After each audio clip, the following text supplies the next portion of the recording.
So today we're going to make braised cabbage and brats. This is not my recipe. There's a low-carb chef named Kyndra Holley, and this is one of her recipes that my husband has just fallen in love with, and I've made it quite a bit. So I'm going to go ahead and go over the ingredients with you. To start off with, you're going to need 3 slices of bacon. The recipe calls for 4, but because this is super thick, I'm just going to use 3.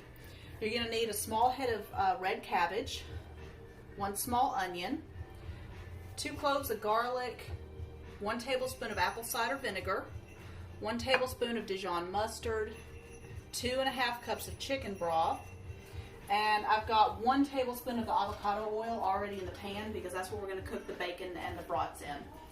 And then you want 1 package of brats. The recipe calls for 6, but each package of brats comes with 5. So I'm not going to buy an extra pack just to get 1 extra brat. So just 1 package of 5 is fine. So I'm going to go ahead and start chopping up my ingredients, and then I'll get back to you guys. All right, my oil is hot, so I'm going to go ahead and add the bacon to that and let that start browning. I've chopped them up into fairly small pieces, maybe 1/4 inch.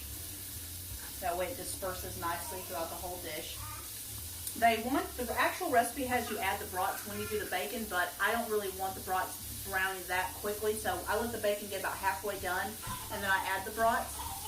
And while we're on that topic, make sure that you get raw brats. You don't want the ones that are already cooked through. You want these to be raw. And also on my cabbage, the grocery stores around here sell really big red cabbage. It calls for 1 small head, so I'm probably going to use about 3/4 of this. I'm not going to use the whole thing. All right, just giving this a few quick stirs. That way it's browning evenly. And while that's going on, we'll go ahead and slice up my cabbage. Cutting it pretty thin because this is going to simmer down, and if the pieces are too thick, it'll take a lot longer to cook up.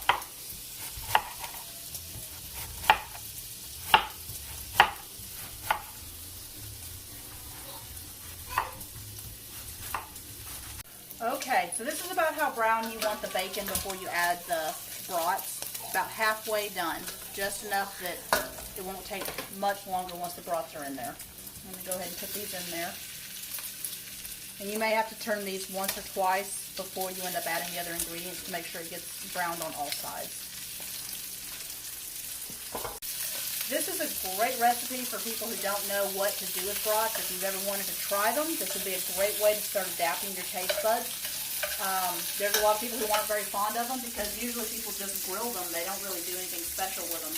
And this recipe just has a lot of flavor. It's also a really great recipe for people that are cooking for just 2, or for a single guy cooking and he wants one of those meat and potato kind of dishes. It's all cooked in 1 skillet.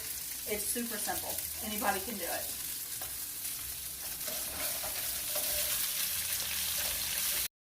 Okay, so I'm going to take the brats out before I add all the other ingredients, and then I'll kind of fold these back into the cabbage because there's a lot of cabbage, and I just want to make sure it all gets in there evenly. Okay, turn this down to about medium-low, and we're going to add the cabbage now. There's a lot of it. Add in there. Got my onion and my garlic.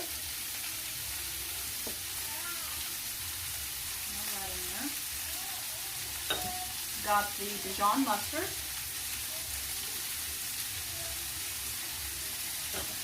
apple cider vinegar,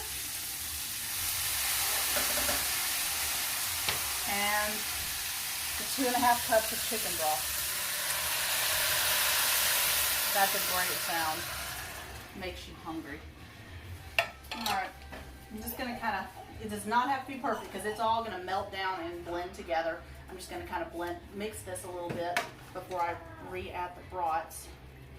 And the salt and pepper, you can add however much you want to your taste because the recipe doesn't actually call for it, but I put about 1/4 teaspoon of each, which I'm just about to add.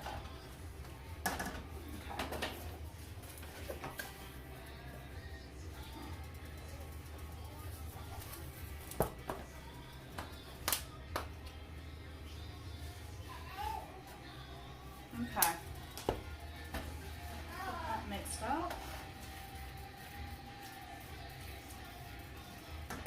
It already smells so amazing, and it's not even nearly done cooking.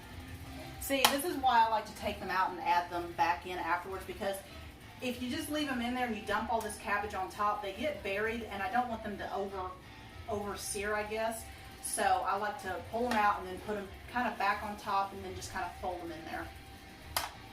That's just my personal preference.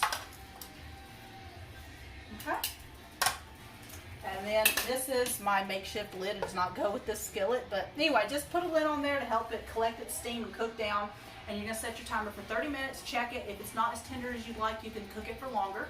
But we're gonna cut out and then we'll let you know how it's going in 30 minutes. Okay, we're gonna go ahead and check it. It's been 30 minutes. And it's looking really good. It's super fragrant. It smells amazing. But the cabbage is still a little bit crisper than I want it to be, so we're gonna set it for another 10 to 15 minutes. Okay, so it's been another 10 minutes and it looks done to me. It's cooked down pretty good. There's still a lot of juice in there, but I'm honestly not going to worry about that. The cabbage is tender, and whatever leftovers you have, this juice is going to soak into the cabbage overnight. There won't be any left. So we're going to go ahead and call it done. So this is the finished dish. And I like to serve it with a dollop of this whole grain mustard. It's obviously got a lot of great texture in it, and it just goes really well with the dish. The brand is Malay, and you can get it pretty much anywhere. So, but you can use whatever kind of mustard you want to. So, anyway, thanks guys for tuning in, and we're gonna go eat.